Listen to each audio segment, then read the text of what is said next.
आज 21 मई 2024। आज प्रातःकालीन बाबा ने मीठी मधुर मुरली में बताया कि बाप गुणों का भंडार है। बाप गुणों का, ज्ञान का, शक्तियों का, सर्व खजानों से हम आत्माओं को भी संपन्न बना रहे हैं। इसीलिए आत्मा कहती है, दिल कहे बाबा तुझे देखता ही रहूं। देखना माना उसके गुणों को। बाप प्रेम का सागर है, तो मुझ आत्मा को प्रेम स्वरूप, सुख स्वरूप, आनंद स्वरूप माने उसके गुण मुझ में आ जाएं। इसीलिए आत्मा कहती है, दिल कहे बाबा तुझे देखता रहूं। और जितना जितना हम बाप की याद में बैठेंगे, उतना आत्मा जो है पावन बनती जाएगी। हमें मुख्य है देही अभिमानी बनना, इस देह के भान को भुलाना। तो जितना बाबा को देखेंगे, बाबा कौन है? निराकार है। तो मैं आत्मा भी निराकार हूँ। जैसा बाप वैसे बच्चे, तो उसमें वो गुण भी आते जाएंगे और धीरे धीरे ये देह का भान भी टूटता जाएगा। इसीलिए कहा कि दिन में जितना भी समय मिले, बीच बीच में आत्म अभिमानी स्थिति का अभ्यास करो। सुनते हैं डायरेक्ट ईश्वरीय महावाक्य। ओम शांति। बाबा कहते मीठे बच्चे, क्या कहते हैं बाबा? मीठे बच्चे। शिव बाबा वंडरफुल बाप, टीचर और सतगुरु है। शिव बाबा वंडरफुल बाप, टीचर और सतगुरु है। उसे अपना कोई बाप नहीं, वह कभी किसी से कुछ सीखता नहीं, उन्हें गुरु की दरकार नहीं। ऐसा वंडर खाकर तुम्हें याद करना चाहिए। क्या कहते बाबा?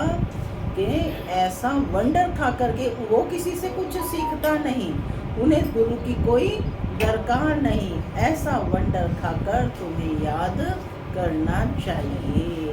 माने वो सर्वे सर्वा है। आज की मुरली से प्रश्न है, याद में कौन सी नवीनता हो, याद में कौन सी नवीनता हो तो आत्मा सहज ही पावन बन सकती है। बताइए कौन सी नवीनता हो जो आत्मा सहज ही पावन बन सकती है? विचार करो। बाबा की याद में रहे और मतलब नवीनता क्या हो जो आत्मा को सहज पावन बनाए। हम किसी को याद करते हैं तो उसके क्या याद करते हैं? उसके गुण, उसकी अच्छाइयाँ, वो हमें खींचती हैं ना, करंट मिलता है। तो बाबा क्या है? ज्ञान का सागर है, प्रेम का सागर है, सुख का सागर, हर चीज का वो सागर है। तो वो चीज हमें खींचती है। सुनते हैं बाबा का उत्तर। बाबा कहते, याद में जब बैठते हो तो बाप की करंट खींचते रहो। अब करंट क्या है? शक्ति है ना उसकी। बाप तुम्हें देखे और तुम बाप को देखो। ऐसी याद ही आत्मा को पावन बना सकती है। यह बहुत सहज याद है। लेकिन बच्चे घड़ी घड़ी भूल जाते हैं कि हम आत्मा हैं, शरीर नहीं है। देही अभिमानी बच्चे ही याद में ठहर सकते हैं। क्या कहा बाबा ने? देही अभिमानी बच्चे ही याद में ठहर सकते हैं। ओम शांति।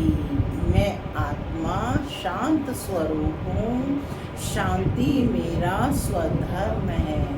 अब बाबा कहते, मीठे मीठे बच्चों को यह तो निश्चय है कि यह हमारा बेहद का बाप है।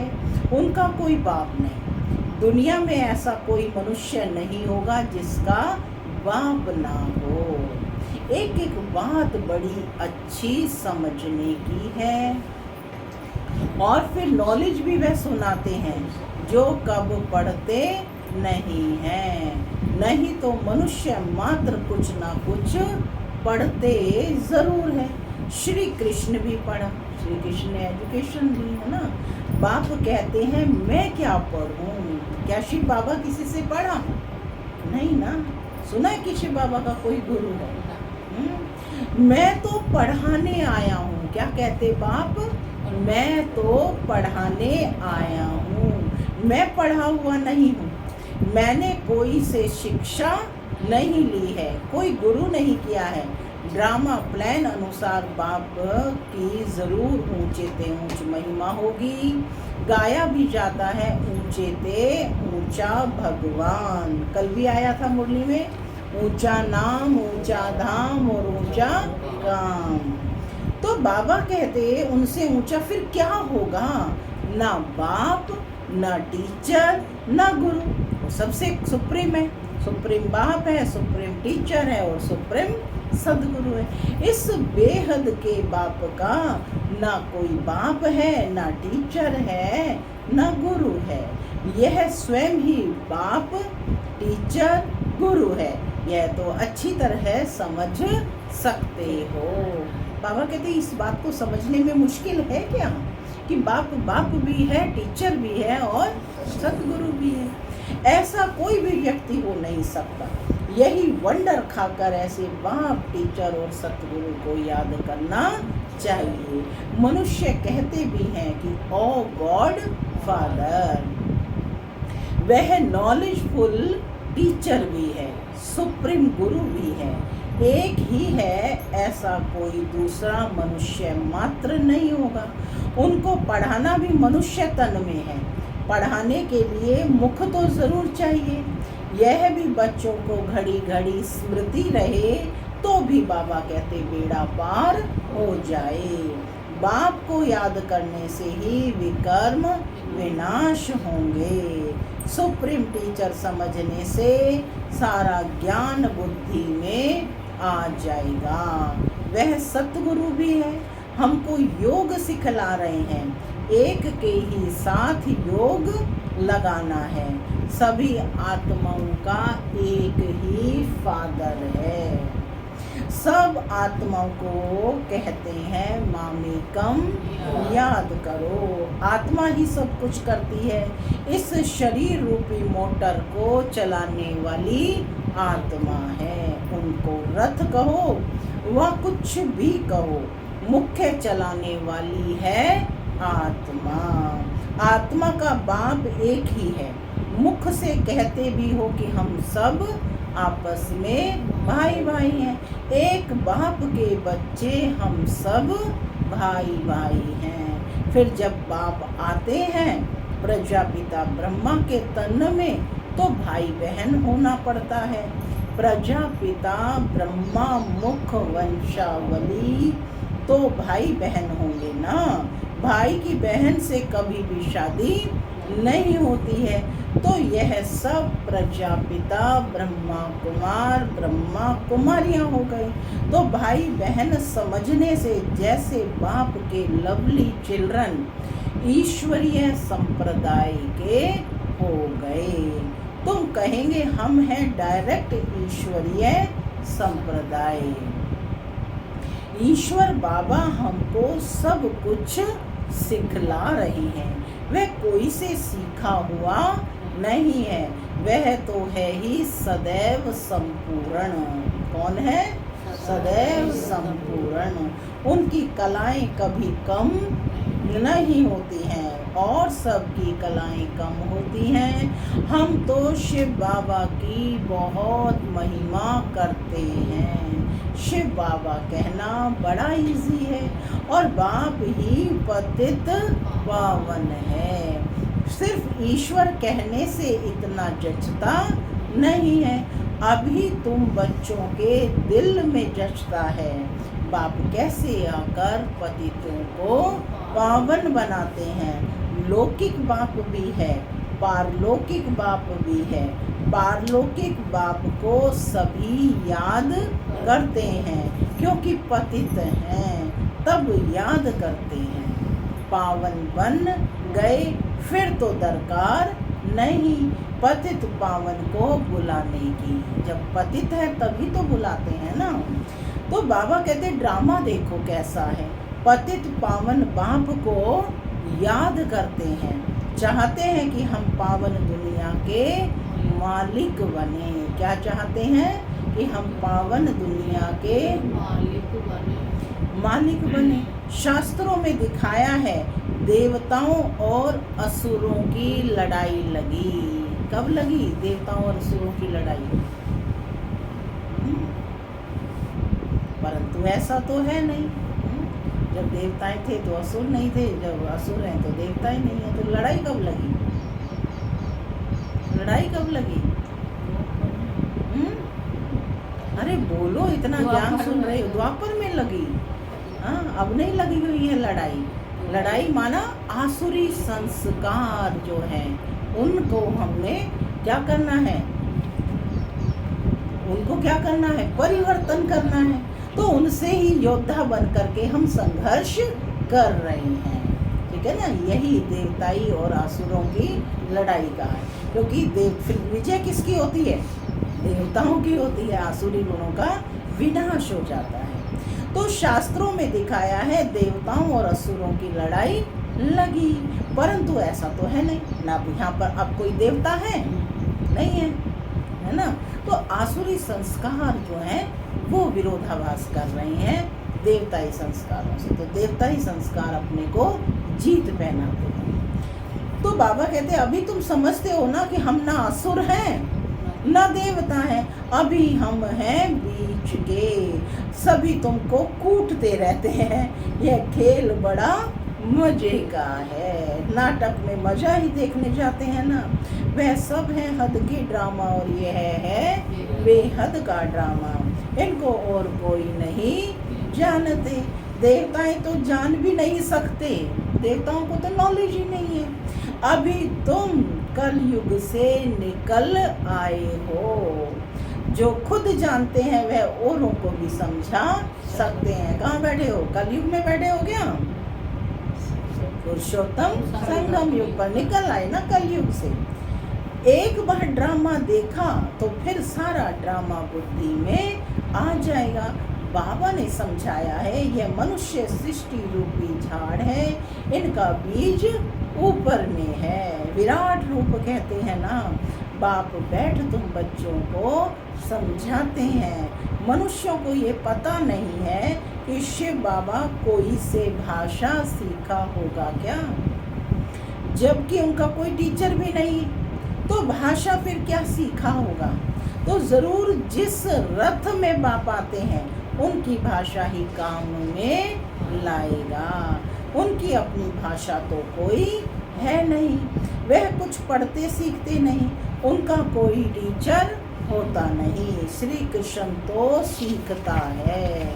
श्री कृष्ण ने तो शिक्षा ली है ना, माता पिता से पालना ली, गुरु से शिक्षा ली। उनके माँ बाप टीचर हैं, उनको गुरु की दरकार ही नहीं, क्योंकि उनको तो सदगति मिली हुई है। शिव बाबा को तो सदगति मिली हुई है, उनको क्या दरकार है कि मुझे गुरु मिले। यह भी तुम बच्चे जानते हो, तुम ब्राह्मण हो सबसे ऊंच। कल भी बाबा ने क्या कहा था? तुम ब्राह्मण हो। क्या कहा था? शब्द बोलो, क्या कहा था? तुम ब्राह्मण हो। याद नहीं रखते हो? तुम ब्राह्मण हो चोटी। कल कहा था ना। देखो ज्ञान की रमणीकता और वैरायटी इसी में है।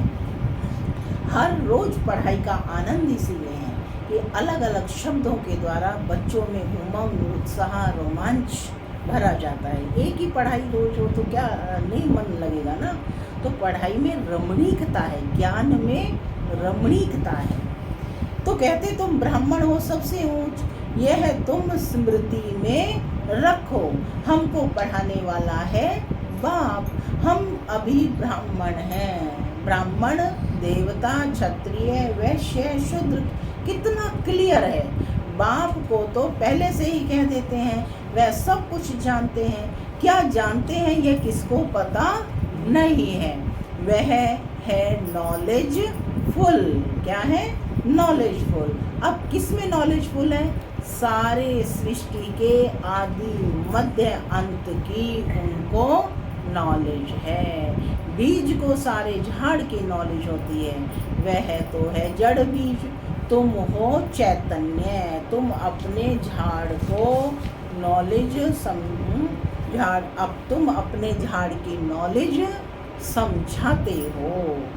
बाप कहते हैं मैं इस वैरायटी मनुष्य सृष्टि का बीज रूप हूँ। मैं तो सब मनुष्य है, तो सब मनुष्य, परंतु वैरायटी है।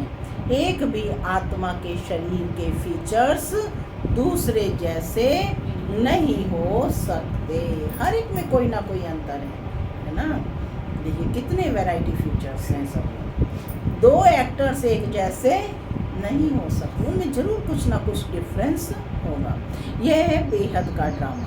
हम मनुष्यों को एक्टर्स नहीं कहते हैं। किसको एक्टर्स कहते हैं? क्या मनुष्य एक्टर है? एक्टर कौन है? शिव बाबा एक्टर हैं। तो आप कौन है? हाँ? शिव बाबा एक्टर है। शिव बाबा कौन है? कल की मुरली में आया था। शिव बाबा कौन है? हाँ, कल मैं नहीं आई थी। हाँ, तो जो आए थे वो बताइए क्या कहा है? शिव बाबा कौन है? डायरेक्टर है इसका, हाँ? क्रिएटर, डायरेक्टर और क्या है? मुख्य एक्टर। कल आया था ना मुरली में। तो और आत्माएं क्या है? एक्टर्स हैं। ठीक है। तो बाबा कहते हैं कि तुम्हारी बुद्धि में कि हम आत्माएं एक्टर्स हैं। हम मनुष्यों को एक्टर्स नहीं कहते हैं, आत्मा को कहते हैं। वो लोग मनुष्यों को ही समझते हैं। तुम्हारी बुद्धि में कि हम आत्माएं एक्टर्स हैं जो शरीर द्वारा डांस करते हैं। जैसे मनुष्य बंदर को डांस कराते हैं, ऐसे आत्मा इस शरीर को डांस कराती है। यह भी आत्मा जो शरीर को डांस कराती है। डांस कराना माना पार्ट बजवाती है। यह तो बहुत सहज समझने की बातें हैं। बेहद का बाप आते भी ज़रूर हैं, ऐसे नहीं कि नहीं आते। शिव जयंती भी होती है। बाप आते ही तब है जब दुनिया चेंज होनी होती है। स्पष्ट किया है बाबा ने, बिल्कुल क्लियर। कब आते हैं बाप? जब दुनिया चेंज होनी होती है। तो सतयुग में चेंज होने की दरकार नहीं, त्रेता में नहीं, द्वापर में नहीं, तो कलयुग जब सभी आत्माएं पतित बन जाती हैं, है ना, ड्रामा पूरा होना होता है, तो डायरेक्टर, क्रिएटर सब स्टेज पर आ जाते हैं। तो बाबा कहते, स्पष्ट करते हैं कि बाप आते ही तब हैं जब दुनिया चेंज होनी होती है। भक्ति मार्ग में श्री कृष्ण को याद करते रहते हैं, परंतु श्री कृष्ण आए कैसे? कलयुग में या संगम पर तो श्री कृष्ण का रूप इन आंखों से देखा नहीं जा सकता। फिर उनको भगवान कैसे कहें? वह तो सतयुग का पहला प्रिंस, पहला नंबर प्रिंस है। उनका बाप टीचर भी है, गुरु भी की उनको दरकार नहीं, क्योंकि सदगति में है। क्या श्री कृष्ण को गुरु चाहिए? वो तो ऑटोमेटिकली सदगति में है। स्वर्ग को सदगति कहा जाता है। हिसाब भी क्लियर है। बच्चे समझते हैं मनुष्य 84 जन्म लेते हैं, कौन कौन कितने जन्म लेते हैं वह तो हिसाब करते हो। डीटी घराना जान जरूर पहले पहले आता है, माने देवी देवताओं का घराना जरूर पहले पहले आता है। पहला जन्म उनका ही होता है। एक का हुआ तो उनके पीछे सभी आ जाते हैं। यह बातें तुम जानते हो। तुम्हारे में भी कोई अच्छी रीति समझते हैं, जैसे उस पढ़ाई में होता है, यह बहुत सहज है। सिर्फ एक गुप्त डिफिकल्टी है। कौन सी गुप्त डिफिकल्टी है? तुम बाप को याद करते हो, उसमें माया विघ्न डालती है, क्योंकि माया रावण को हसद माना ईर्ष्या होता है। तुम राम को याद करते हो तो रावण को हसद होता है कि हमारा मुरीद राम को क्यों याद करता है। यह भी ड्रामा के पहले से ही नोंद है, नई बात नहीं। कल्प पहले जो पार्ट बजाया है वही बजाएंगे। सभी अलर्ट होकर के बैठे सीधे, वही बजाएंगे। अभी तुम पुरुषार्थ कर रहे हो, कल्प पहले जो पुरुषार्थ किया है वह अभी भी कर रहे हो। यह चक्र फिरता रहता है, कभी बंद नहीं होता है। टाइम की टिक टिक होती रहती है। बाप समझाते हैं यह 5000 वर्ष का ड्रामा है। शास्त्रों में तो देखो कैसी कैसी बातें लिख दी हैं। बाप ऐसे कभी नहीं कहेंगे कि भक्ति छोड़ो, क्योंकि अगर यहाँ भी चल नहीं सके और वह भी छूट जाए तो ना इधर का ना उधर का ही रहे। आपे ही भक्ति छूट जाती है धीरे धीरे। हम कभी किसी को कहा है कि आप अपनी भक्ति छोड़ो? तो अपने आप ही जब निश्चय बुद्धि हो जाते हैं कि इस यज्ञ तप ज्ञान इनसे पूजा पाठ से हम नीचे ही गिरते आए हैं, अब ऐसा बनाने वाला बाप आया हुआ है, वह हमें पूजनीय बना रहा है ना, तो अपने आप ही भक्ति छूट जाती है। तो बाबा कहते किसी को नहीं कहा, कोई काम का ही नहीं रहा। इसलिए तुम देखते हो कई मनुष्य ऐसे भी हैं जो भक्ति आदि कुछ नहीं करते हैं, बस ऐसे ही चलता रहता है। कई तो कह देते हैं कि भगवान ही अनेक रूप धरते हैं। अरे यह तो बेहद का ड्रामा अनादि बनाया है जो रिपीट होता रहता है, इसलिए इसको अनादि अविनाशी वर्ल्ड ड्रामा कहा जाता है। इसको भी तुम बच्चे ही समझ सकते हो। इसमें भी तुम कुमारियों के लिए तो बहुत सहज है। माताओं को तो जो सीढ़ी चढ़ी है वह उतरना पड़े, कुमारी को तो कोई और बंधन नहीं, चिंतन ही नहीं, बाप का बन जाना, लौकिक संबंध को भूल पारलौकिक संबंध जोड़ना है। कलयुग में तो है ही दुर्गति, नीचे उतरना ही है ड्रामा अनुसार। भारतवासी कहते हैं ये सब कुछ ईश्वर का है, वह मालिक है। तुम कौन हो? हम आत्मा है। बाकी यह सब कुछ ईश्वर का है। यह देह आदि जो कुछ है परमात्मा ने दिया है। मुख से कहते ठीक है, कह देते हैं ये सब ईश्वर ने, ये सब कुछ ईश्वर ने दिया है। अच्छा, फिर उनकी दी हुई चीज में ख्यानत थोड़े ही डालनी चाहिए, परंतु उस पर भी चलते नहीं, रावण मत पर चलते हैं। बाप समझाते हैं तुम तो ट्रस्टी हो। कौन बैठे हो? ट्रस्टी माने निमित्त बनकर चलना है, परंतु रावण संप्रदाय होने के कारण तुम ट्रस्टी बने में अपने को धोखा देते हो। मुख से कहते एक हो और करते दूसरा हो। बाप ने चीज दी फिर ले ली, उसमें तुमको दुख क्यों होता है? ममत्व मिटाने के लिए बातें बाप अपने बच्चों को समझाते हैं। अब बाप आए हैं, तुमने ही पुकारा है, बाबा हमको साथ ले चलो। हम रावण राज्य में बहुत दुखी हैं, आकर हमको पावन बनाओ, क्योंकि समझते हैं पावन बनने बगैर जा नहीं सकते। हमको ले चलो। कहाँ ले चलो?